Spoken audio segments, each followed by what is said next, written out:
You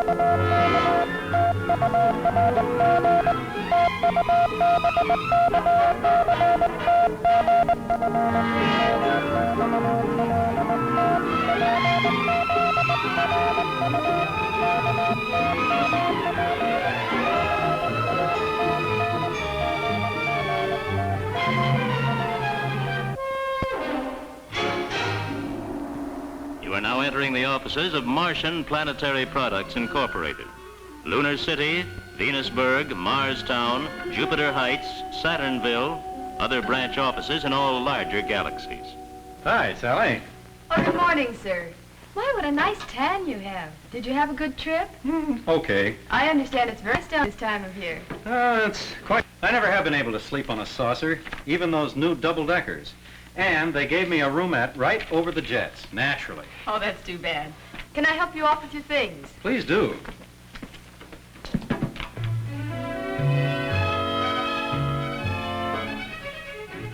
Well, how's the boss? Grumpy as usual? Oh, no, he's just fine and very anxious to see you. Huh? Okay, let's go.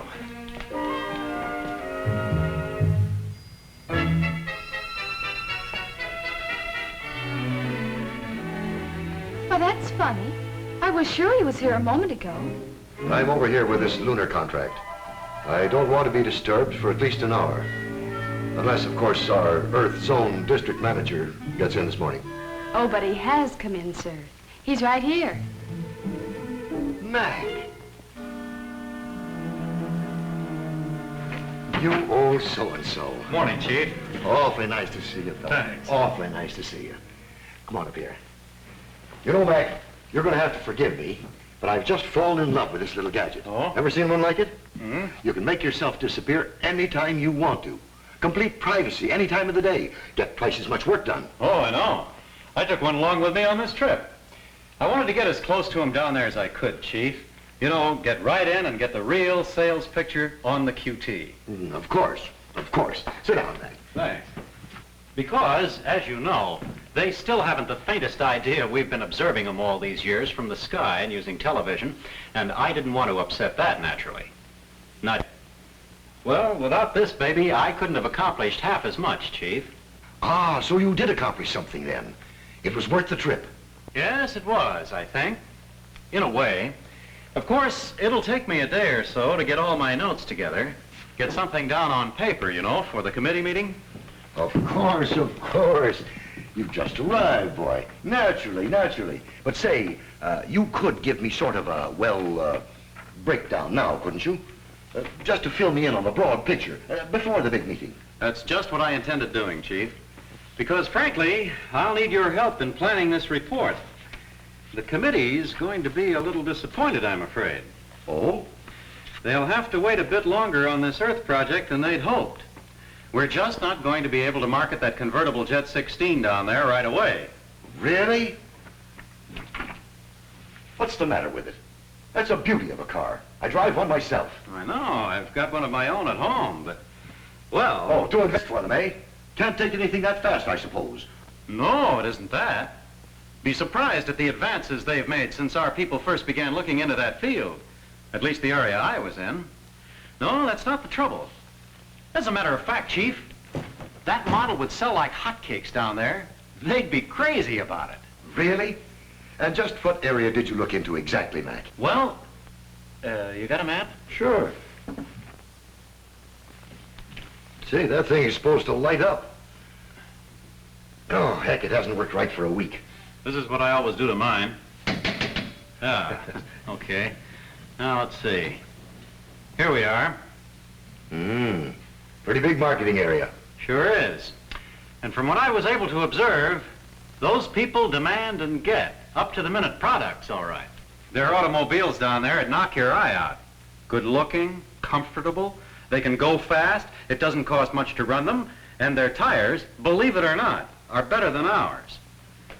They've got almost everything you could ask for. And they're very receptive to new advances in design, better mileage, and so forth. So I know they'd be really interested in our model. But there's a hitch to it. And it's not easy to explain. So frankly, I thought the best way to get the situation across to the committee was to take some magnetic picture footage of just what goes on down there. Sounds like a good idea. Say, how's about running it off for me now? Well, okay, Chief, but remember, I haven't rehearsed this. I'll be just sort of ad-libbing from my notes, just trying it on for size. Oh, that's all right, that's all right. It'll be in the way of a little preview, so to speak. That's right. Shall I send for a projector? No, got my own. Ever see one of these? It's a camera and a projector all set to go. Just put it down anywhere, aim it at the wall, and you're in business. Good heavens, no. Looks like an ordinary briefcase. I know, quite a gimmick. With that, and this disappearing gadget, you'll be surprised what I was able to do. Got right into their homes. Even rode around with them in their cars without their knowing a thing. Took recordings of their conversations and everything. And brother, have they got a problem. In fact, Chief, the one thing that in my opinion would make it a waste of time to try and push our models down there is, well, you see, the way it is now, they can just about barely use their own cars. Frankly, Mac, I don't believe I quite understand that. I know. It's kind of unbelievable when you think of some of the things they have accomplished. But maybe this report of mine will give you some idea. All set? Uh-huh. Shall I turn off the lights? Please do.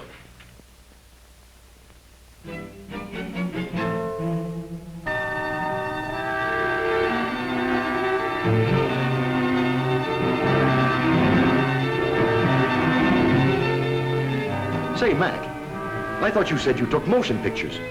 This is just a still shot, isn't it? It only seems that way, Chief. See, they're moving. Oh, yes. They're moving, but not the cars. Not the cars. Engine trouble? Gas? No, just sit tight, Chief. You'll find out in a moment. This is James Crosby Rossett, Jimmy Rossett, a salesman. Nice guy. Nice home. Comfortable, cozy, nice kids, Bob and Vicky. Nice wife, Millie. Nice dog, Skippy. Nice car, and nice day for a picnic. Just the family. Relax, take it easy, forget the office, forget the housework. In fact, you can forget the whole thing.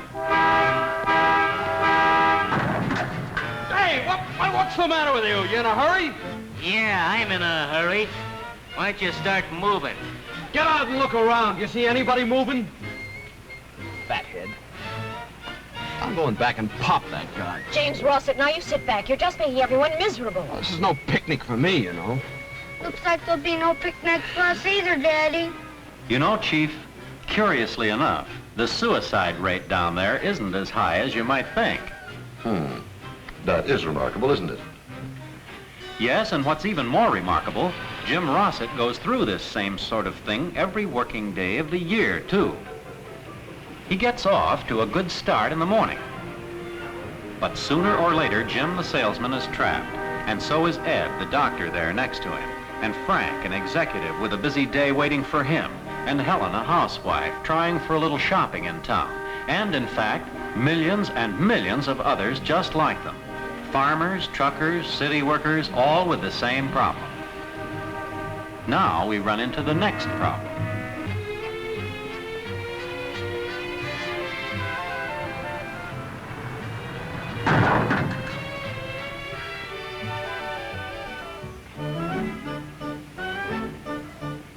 A curious social change has come about on this planet.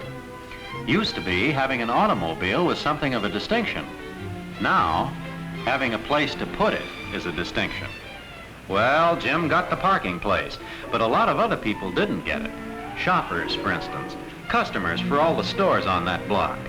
If people can't park, they can't very well buy. However, Jim did get a parking place. But this was a very exceptional morning, for Jim is in luck. Not only did he get a place to park, but this morning, what do you know? He's only got to walk a mere 4.5 city blocks to his first call. But just a moment. that luck may not last.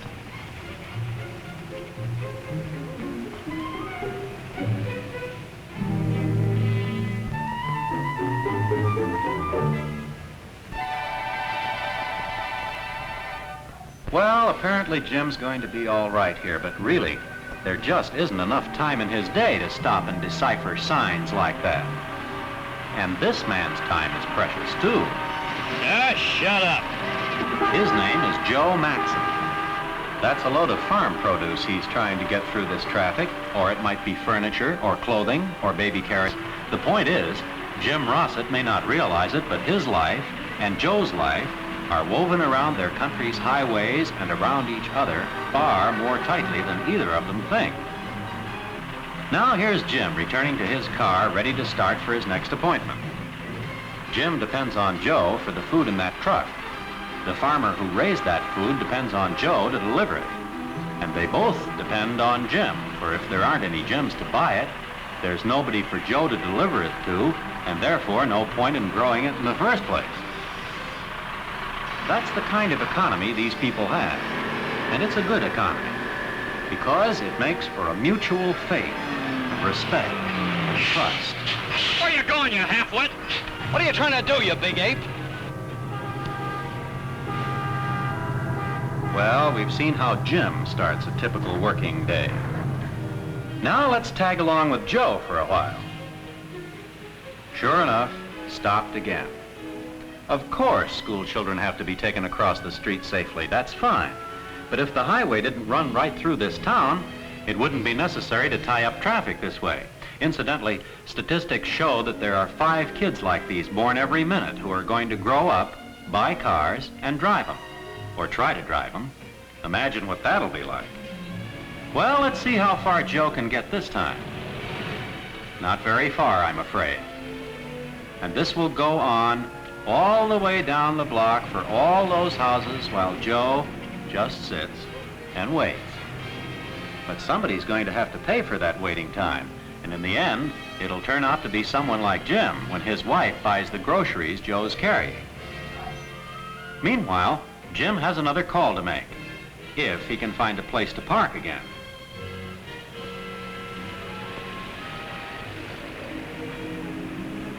In city after city, downtown business is suffering badly. People in outlying districts will shop there rather than buck this kind of thing in town. In fact, the cities are getting so crowded that millions of people are moving to the suburbs, where they have to have cars to drive to their jobs back in the cities, where there is no place to put their cars. But understand me, that doesn't mean things are any better in the small towns or even further on out. Let's look at some of the problems Joe the trucker faces in getting produce from the farm to the city. Here, the road surface had been damaged by weakened subgrades during the spring breakup. That repair work will be doubly costly, because it will only have to be done all over again the following year. The road itself simply is not up to the necessary standard for the volume of traffic it gets. And of course, that traffic will be stopped while this repair work is going on. Most county and township roads are graded with materials from the vicinity of the right-of-way, regardless of their suitability for road construction. These subgrades become soft when wet, and graveled surfaces are soon lost. Many bridges and culverts were built a long time back and are just too narrow for comfort. The same applies to these narrow underpasses, and that means too narrow for safety. Many of these roads are too curved. You just can't see where you're going or what's coming up at you around the next bend. And there are plenty of them. City worker, trucker, farmer, doctor, plant worker, practically everyone in this country goes to work by motor transportation. For in the final analysis, when all is said and done, the people want to ride in their automobiles. To be sure, there are vast stretches of countryside and ranch land and desert where motoring is still a pleasure, and where there's plenty of room to park, if you happen to live in the wide open spaces. But eventually, you come to this. Mac, what, for goodness sakes, what is the reason for all this? It doesn't make any sense. No, it doesn't. But there is a reason for it. Many of the roads they're using now were built years ago when they had about, say, 10 million motor vehicles. No roads could possibly have been designed and built then for this kind of traffic. They're wearing out. They're just falling to pieces. They're too small and there's not enough of them. It's as simple as that. And they've built up their whole economy around their roads.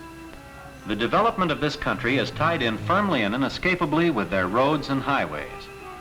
Yet the barrier to any further national progress is the bumper of the car ahead of them. These people are rapidly approaching the strangulation point right now in a great many areas. This nation can literally choke to death, all because of these absolutely inexcusable road conditions.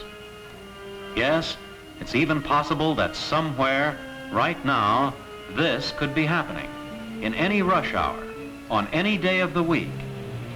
This could be not so funny. You know what I mean? This stuff in my truck's gonna be ruined before I ever get out of this. The whole load. Well, mine won't spoil, but bother what it'll cost before this is over. If this is happening all around here this morning, I don't know what this city's gonna do for food. I just don't know. If this is happening all around here, the Thompson plant just ain't opening today, brother. And it's a defense plant. Mommy, let's go home. Dear, I'm afraid we can't very well. Not right now. Well, I just missed probably the most important appointment in my life. My wife took the car this morning. She and the kids are probably stuck in this mob by now. She was taking them in to get their shots. Isn't this terrible? I've never seen anything like it. I was supposed to be on duty an hour ago. Seems the traffic gets heavier on this road every day.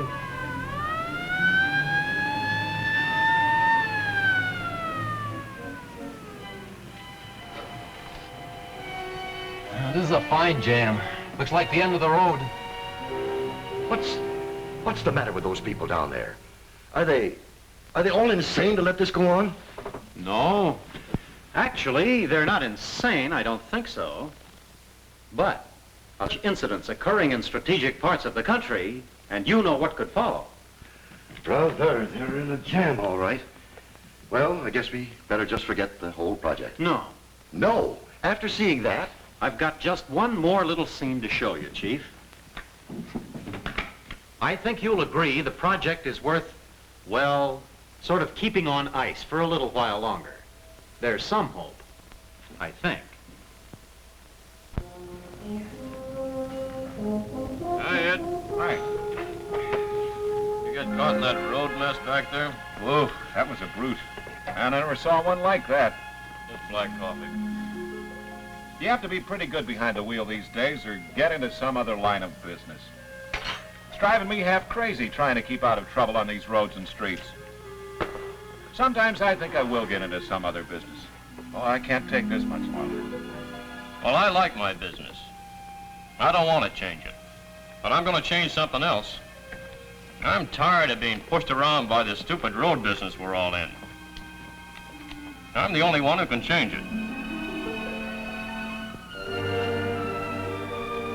I'm the only one who can change it.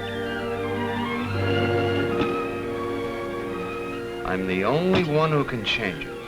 And I'm going to start changing it right now. You're the only one, Jim? That's right. I'm the only one. And you're the only one. And everybody out on the streets and roads, they're the only ones. Everybody who owns a car, drives a truck or a bus or an ambulance or a fire engine in this whole country. Every one of us has got to get in there and pitch.